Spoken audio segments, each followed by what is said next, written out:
사도신경으로 우리의 신앙을 함께 고백하도록 하겠습니다.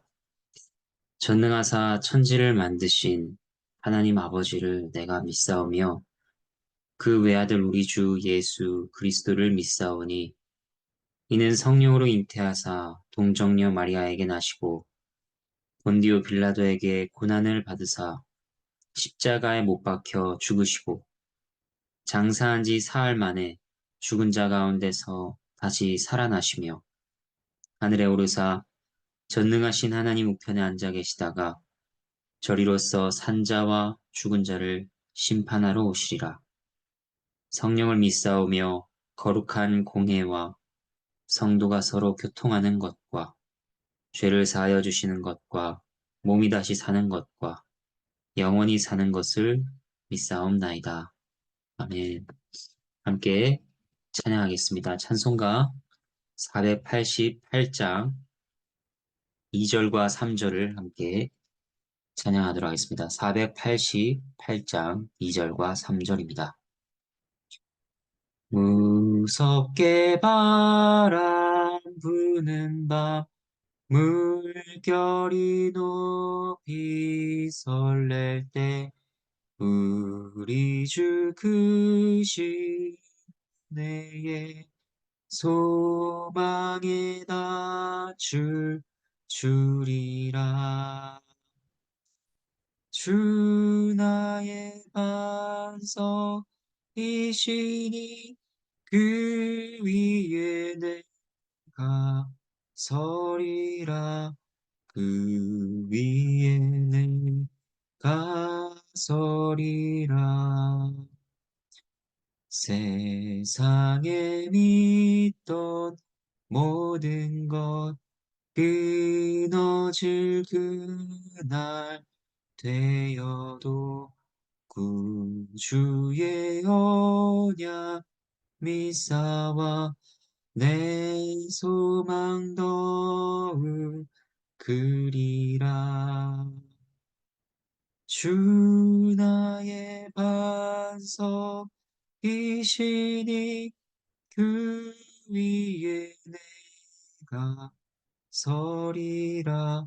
그 위에 내가 서리라. 아멘.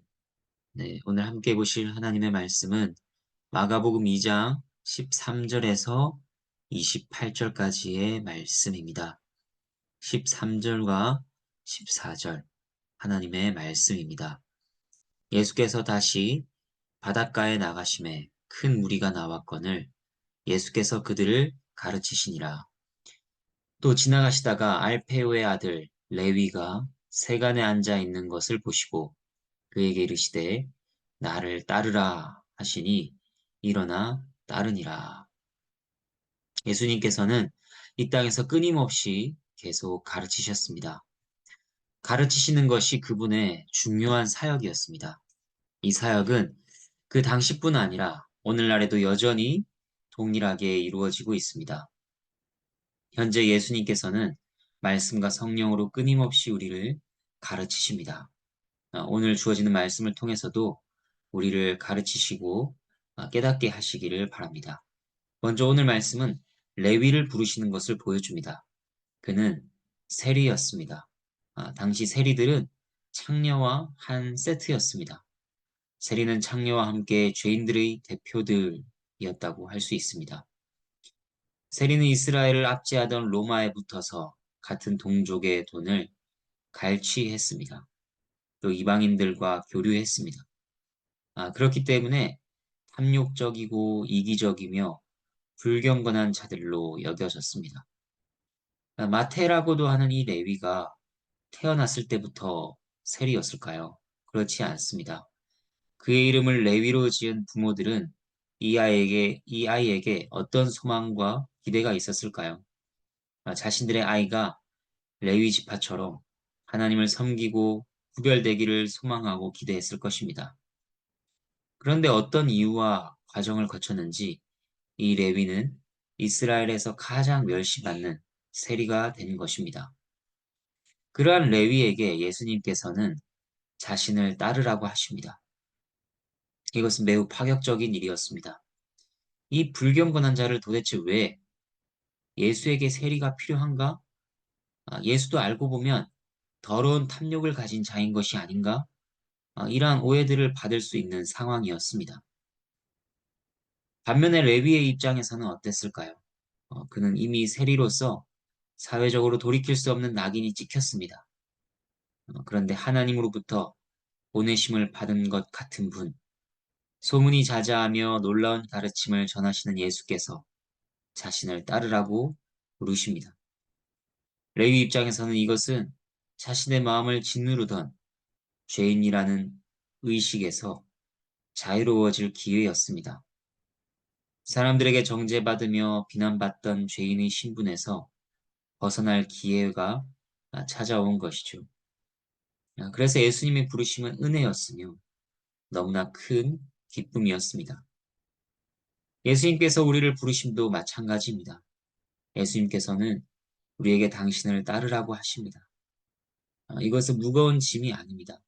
우리에게 은혜요, 기쁨의 복음입니다. 예수님을 따르는 것만이 우리가 죄인의 신분을 벗어버리는 길이요. 예수님을 따르는 것만이 자유롭고 즐겁게 하나님을 섬길 수 있는 유일한 방법이기 때문입니다. 이제 다음 장면을 보겠습니다. 예수님께서 레위를 부르시고 그가 즉시 예수님을 따르는 것까지는 좋았습니다. 그런데 문제가 생깁니다. 15절부터 17절까지 말씀입니다. 그의 집에 앉아 잡수실 때 많은 세리와 죄인들이 예수와 그의 제자들과 함께 앉았으니 이는 그러한 사람들이 많이 있어서 예수를 따름이러라. 바리새인의 서기관들이 예수께서 죄인 및 세리들과 함께 잡수시는 것을 보고 그의 제자들에게 이르되 어찌하여 세리 및 죄인들과 함께 먹는가? 예수께서 들으시고 그들에게 이르시되 건강한 자에게는 의사가 쓸데없고 병든 자에게라야 쓸데있느니라. 나는 의인을 부르러 온 것이 아니요 죄인을 부르러 왔노라 하시니라. 레위는 예수님께서 자신을 부르신 것이 너무 기뻤습니다. 나 같은 죄인을 사회에서 낙인 찍히고 스스로도 포기했으며 돌이킬 수 없을 것이라 여겼던 자신을 예수님이 무리에 속하게 하심에 감사했습니다. 잔치를 열었죠. 이 은혜를 다른 세리와 죄인들에게도 나누고 싶었습니다. 예수님께서는 어떻게 하셨나요? 레위, 내가 너에게는 따르라고 했지만 다른 세리와 죄인들은 글쎄 좀 더 생각해보자. 이렇게 말씀하지 않으셨습니다. 그들과 함께 식사하셨습니다. 함께 먹고 마신다는 것은 예나 지금이나 친밀한 교제를 의미합니다. 예수님께서는 다른 세리와 죄인들과도 기꺼이 어울리셨습니다. 바리새인의 서기관들은 이것을 문제로 삼았습니다. 당시 그들은 사회적으로 존경받는 자들이었습니다. 또 일반 사람들과는 구별되는 부류였습니다. 율법을 매우 세밀하게 해설하고 엄격하게 지키려고 했기 때문입니다. 그들이야말로 레위 지파에 어울린다 싶은 그런 부류였습니다. 그런 그들의 질문은 이것입니다. 너희는 어찌하여 죄인들과 어울리는가? 이것은 다른 말로 하면 이것입니다. 죄인을 가까이 하니 너희 역시 같은 부류가 아니냐? 이를 듣고 예수님께서 답하셨습니다. 이 교제는 영적으로 병든 자를 고치는 영혼의 의사로서 하시는 교제라는 것입니다. 예수님께서는 결코 죄를 좋아하거나 가볍게 생각하시는 분이 아닙니다. 그분은 그저 죄를 문제 삼지 않고 덮어버리고자 하신 것이 아니었습니다. 죄인을 불러 회개하게 하시려고 죄에서 돌아서게 하여 그들을 치료하고자 하신 것이었습니다. 이렇게 밝히신 의도와 목적 앞에서 바리새인들의 반응은 무엇이었을까요? 성경에는 나오지 않습니다. 그러나 대부분은 마음을 닫고 예수님께서 진정 어떤 분이신지에 대해 주목하지 못했음이 분명합니다. 대부분은 영적 치료를 거부하고 회개하지 않았으며 이러한 영적 교제 안으로 들어오지 않았습니다.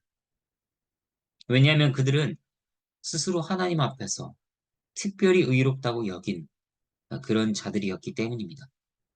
자신들에게는 영혼의 의사가 쓸데없었던 것입니다. 여러분, 예수님과 먹고 마시는 이 자리에서 한쪽은 어울리고 한쪽은 불만이 가득합니다. 죄인들은 어울리고 스스로 의롭게 여기는 자들은 어울리지 않는 이러한 장면에서 우리가 받을 교훈이 무엇일까요? 먼저는 정직하게 우리의 모습을 들여다보며 우리가 영적으로 파산한 자들임을 깨달아야 할 것입니다. 우리의 의를 부정하고 우리에게는 그 어떤 의도 없으며 우리가 정죄받아 마땅한 자임을 고백해야 할 것입니다. 그리고 영혼의 의사이신 예수 그리스도와의 먹고 마시는 교제로 기쁘게 뛰어드는 것입니다. 영혼의 의사이신 그리스도여, 나를 구원하소서, 나를 도우소서, 부디 나를 고쳐주소서. 그렇게 겸손하게 나아가야 할 것입니다. 그러지 않고 자신의 의를 붙들고 나는 도움이 필요 없는데, 나는 지금도 충분히 의로운데, 나는 꽤 괜찮은 사람인데 착각에 빠져 있으면 어떻게 될까요? 그리스도가 필요 없고 구원받지 못하면 주님과 그 어떤 교제도 누릴 수 없는 것입니다. 이제 18절부터 22절 하나님의 말씀입니다. 요한의 제자들과 바리새인들이 금식하고 있는지라 사람들이 예수께 와서 말하되 요한의 제자들과 바리새인의 제자들은 금식하는데 어찌하여 당신의 제자들은 금식하지 아니하나이까? 예수께서 그들에게 이르시되 혼인 집 손님들이 신랑과 함께 있을 때에 금식할 수 있느냐? 신랑과 함께 있을 동안에는 금식할 수 없느니라. 그러나 신랑을 빼앗길 날이 이르리니 그 날에는 금식할 것이니라. 생배 조각을 낡은 옷에 붙이는 자가 없나니 만일 그렇게 하면 기운 새 것이 낡은 그것을 당기어 헤어짐이 더하게 되느니라. 새 포도주를 낡은 가죽 부대에 넣는 자가 없나니 만일 그렇게 하면 새 포도주가 부대를 터뜨려 포도주와 부대를 버리게 되리라. 오직 새 포도주는 새 부대에 넣느니라 하시니라. 당시 열심을 내던 유대인들은 월요일과 목요일에 금식을 했습니다. 이 날도 금식하는 날이었을 것입니다. 그런데 전통적인 금식일임에도 불구하고 예수님께서 죄인들과 어울려 먹고 마시는 모습을 보이시니 질문을 하는 것입니다. 우리뿐 아니라 당신에 대해 증거했던 세례 요한까지도 자주 금식하며 기도했는데 왜 당신을 따르는 자들은 먹고 마시며 즐거워하는가? 더욱이 그들의 눈앞에 있는 세리와 같은 자들은 결코 먹고 마시면 안 되었습니다. 오히려 그들이야말로 더 열심히 금식하며 하나님 앞에서 죄를 슬퍼하고 회개해야 했습니다. 그런데 펼쳐지고 있는 정반대의 모습은 도무지 이해가 되지 않았던 것입니다. 이에 예수님께서는 때에 대한 비유로 답하십니다. 신랑과 함께 있을 때다. 죄인들이 먹고 마시며 즐거워하는 것은 지금이 매우 특별한 때, 특별한 시대라는 것입니다. 바로 예수님께서 함께 계신 때이죠. 그리고 이때는 언제까지나 무조건적으로 열려 있는 것이 아니라 신랑을 빼앗길 때가 올 것이라. 이 말씀은 하나님의 은혜가 약속된 독특한 백성으로서의 지위를 가진 이스라엘 민족이 그리스도에게서 끊어져 그것을 상실할 날이 올 것을 암시하신 말씀입니다. 또 다른 비유를 말씀하시는데 생배 조각과 새 포도주에 대한 비유입니다. 결론적으로는 둘 다 그 의미는 새 것을 옛 것에 담을 수 없다는 것입니다.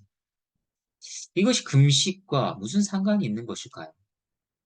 신랑의 때와 새 것에 대한 비유를 합치면 그 의미는 이것입니다. 예수님께서 오심으로 새로운 시대가 열렸다는 것입니다. 그리고 그 새 시대는 그들이 가지고 있던 옛 율법이나 전통으로는 도저히 담을 수 없다는 것입니다. 하나님께서 구약에서 주신 율법 그 자체는 선한 것이었습니다. 그리스도의 은혜를 증거하고 미리 가리키는 것이었습니다. 구약 시대에서는 제사 의식을 통해 이 은혜를 받아 누리기도 했습니다. 하지만 그럼에도 불구하고 이제 새로운 시대가 열렸으니 이러한 옛 틀을 통해 모든 약속의 성취자이신 그리스도께서 이루신 은혜를 담으려고 해서는 안 되는 것입니다. 그림자는 가고 실체가 오셨으니 옛 틀은 이제 쓸모가 없게 되어 폐하여질 수밖에 없게 된 것이죠. 그들은 이러한 예수님의 말씀을 도무지 이해할 수 없었을 것입니다. 우리가 그 당시 그 자리에 있었다면 우리는 이해할 수 있었을까요? 지금은 계시가 명료하게 드러났기 때문에 아는 것이지 우리도 알기 어려웠을 것입니다. 그러나 이해되지 않아도 그들이나 우리에게 적용할 수 있는 점이 있습니다. 그것은 바로 모든 것을 초월해 계시는 분 앞에서 자신의 지혜로 이해해 보겠다는 생각을 버리는 것입니다. 그리고 깨닫게 하시는 하나님 앞에 그저 겸손히 무릎 꿇고 은혜를 구해야 한다는 것입니다. 이제 23절부터 28절 말씀입니다. 안식일에 예수께서 밀밭 사이로 지나가실새 그의 제자들이 길을 열며 이삭을 자르니 바리새인들이 예수께 말하되 보시오 저들이 어찌하여 안식일에 하지 못할 일을 하나이까 예수께서 이르시되 다윗이 자기와 및 함께한 자들이 먹을 것이 없어 시장할 때에 한 일을 잃지 못하였느냐 그가 아비아달 대제사장 때에 하나님의 전에 들어가서 제사장 외에는 먹어서는 안 되는 진설병을 먹고 함께한 자들에게도 주지 아니하였느냐 또 이르시되 안식일이 사람을 위하여 있는 것이요 사람이 안식일을 위하여 있는 것이 아니니 이러므로 인자는 안식일에도 주인이니라. 당시 바리새인들은 안식일에 일을 하지 말라는 계명을 철저히 지키려고 했습니다. 그래서 이를 위해 여러 가지 세부 규정을 만들어서 지켰죠. 그 규정에 따르면 이삭을 잘라 먹는 것도 일이었습니다. 그래서 예수님의 제자들을 비난했습니다. 이에 대해 예수님께서는 다윗의 예를 드시죠. 이 이야기는 사무엘상 21장에서 자세히 확인할 수 있습니다. 다윗이 사울에게 쫓겨 도망 다닐 때 성전에서 진설병을 먹은 일이 있었습니다. 이날은 안식일이었을 가능성이 있습니다. 사무엘상 21장 6절을 보면 이 떡이 더운 떡을 드리는 날에 물려낸 것이라고 합니다. 이 더운 떡을 드리는 날이 안식일인 것입니다. 그러니까 예수님의 말씀은 이런 것입니다. 너희는 안식일에 하지 말아야 할 것들에만 집중하고 있다. 그런데 다윗을 봐라. 제사장만 먹을 수 있는 떡을 그것도 안식일에 취했다. 생명의 위협 속에서 굶주림이라는 필요를 채우는 것은 안식일일지라도 허용이 되는 것이라는 것입니다. 굶주린 사람이 하나님의 전에서 성물로 배고픔을 채운 것이 성물에 관한 규례의 본질에 어긋난 것이 아니라고 말씀하신 것입니다. 하나님의 전은 그런 곳입니다. 안식일도 그런 날입니다. 가장 절실한 필요와 굶주림을 채우는 그런 은혜와 축복이 베풀어지는 장소가 성전이요. 또 그러한 날이 안식일입니다. 죄사함의 은혜와 모든 영육 간의 축복이 제사장의 섬김을 통해 이루어지고 베풀어지는 장소며 날인 것입니다. 그런 점에서 사실 성전이나 안식일은 하나님께 필요한 것이 아닙니다. 하나님께는 어떤 부족도 없습니다. 사람 때문에 세우신 것이요. 사람을 위해 세우신 것이죠. 그렇다고 해서 인본주의적으로 예배의 장소나 때나 방식을 사람 마음대로 정해도 된다는 것은 아닙니다. 사람을 위한 날이 안식일이지만 안식일의 주인은 우리 주님이십니다. 이것은 그분이 안식일을 정하시고 주관하시는 것일 뿐 아니라 진정한 안식을 베푸는 분이심을 알리시는 것입니다. 성전이나 안식일이나 그것들이 바라보며 소원했던 것을 성취하시고 실현하시는 분이 주님이심을 말씀하시는 것입니다. 이제 말씀을 정리하겠습니다. 오늘 말씀은 예수 그리스도께서 죄인들의 신분을 새롭게 하시고 그들을 고치시고 교제하시며 새 시대를 여셨을 뿐 아니라 참된 안식을 성취하여 베푸시는 분인 것을 우리에게 알려 주었습니다. 그리스도로 말미암아 이 일들이 우리에게 이루어졌음을 믿으시는지요? 신자는 참으로 놀라운 은혜 안으로 끌려 들어간 자들입니다. 그리스도 안에서 베풀어지는 용서와 고침과 교제와 안식이 우리 모두에게 상상이 아닌 추상적인 것이 아닌 더욱더 깊은 실제로서 우리의 삶에 자리하기를 간절히 바랍니다. 함께 기도하겠습니다. 하나님 아버지, 그리스도를 통하여서 우리의 신분이 새로워지며 또 우리가 그의 교제 안으로 들어가며 그 기쁨에 참여하며 또한 죄인이 고침을 받고 새로운 시대 가운데서 안식을 누린다는 것을 말씀을 통해 확인하였습니다. 저희 가운데 이루어진 일이 얼마나 놀라운 것인지를 저희가 더 깊이 깨닫게 하시고 그 깨달음 속에서 저희가 하나님께 감사와 찬양을 올려드리는 삶을 살게 해 주시옵소서. 오늘 하루 가운데에도 나그네 교우들 가운데 평강을 허락하시고 선하게 인도하시며 모든 일들이 합력하여 하나님께로 이끌리고 구원을 이루어 가신다는 것을 경험하게 해 주시옵소서. 몸의 연약함을 가지고 있는 지체들 가운데, 마음의 어려움을 가지고 있는 지체들 가운데, 예, 또 살림 가운데, 경제적으로 어려운 상황 가운데 있는 형제 자매들 가운데 하나님께서 위로해 주시고 평강을 더하시기를 하나님께 구합니다. 감사를 드리며 예수 그리스도의 이름으로 기도합니다. 아멘. 주님께서 가르쳐 주신 기도로 함께 기도하겠습니다. 하늘에 계신 우리 아버지여, 이름이 거룩히 여김을 받으시오며 나라가 임하시오며 뜻이 하늘에서 이루어지는 것 같이 땅에서도 이루어지다. 오늘 우리에게 일용할 양식을 주시옵고 우리가 우리에게 죄 지은 자를 사하여 준 것 같이 우리 죄를 사하여 주시옵고 우리를 시험에 들게 하지 마시옵고 다만 악에서 구하시옵소서. 나라와 권세와 영광이 아버지께 영원히 있사옵나이다. 아멘.